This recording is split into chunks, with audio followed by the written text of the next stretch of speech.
Well, I don't know how much of what I tell you now has grown up as a kind of a mythology and how much is really true and whether I remember this exactly. But there is a story, and I tell it in my book, and I think it is essentially true. When I was 12 and our little family was living in a ground floor apartment in the West Bronx, the East Bronx, in the East Bronx, one day there was no air conditioning then. It was a very hot summer day. Windows were wide open, and from the ground floor apartment, I was heard a huge plop outside the window. I looked out and saw a dead woman lying there. First time I had ever seen a dead body.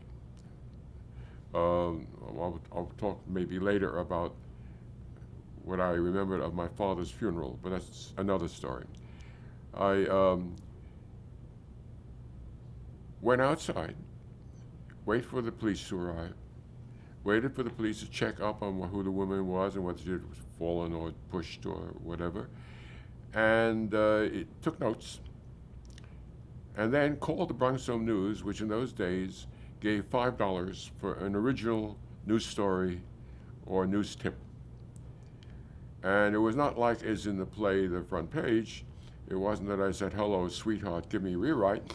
I didn't do that, but I did dictate the story, and I got $5. I myself was struck by something that others have since asked me about. If this was the first time you saw a dead body, were you upset? Were you emotionally taken by this thing? Could you so coolly stand there, take notes, call the paper? And the answer was yes, I could.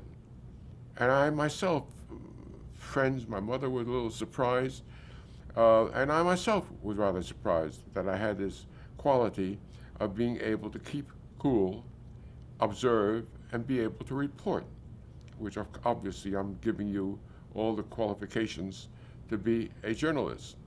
And often I wondered about it and have talked to friends who were psychiatrists about it, asking what is it, or what was it about me that made me be so cool in the face of someone's tragedy. I theorize that it goes this way. My father's death when I was 5 was more than I could take. And so I think I resorted to some form of denial. I do not remember my father's funeral.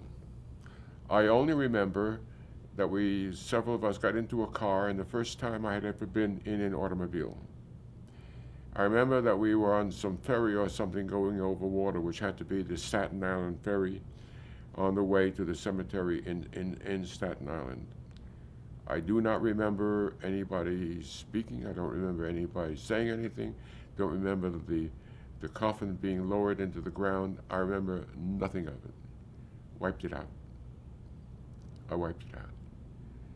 And I think that since that time, perhaps, that original denial of wiping out all of this thing resulted in the fact that I still behave rather unemotionally in the face of things that others might find quite emotional. A detachment. Really. A detachment, neutrality, dispassionate, not good necessarily to be a great human being, but very useful as a reporter.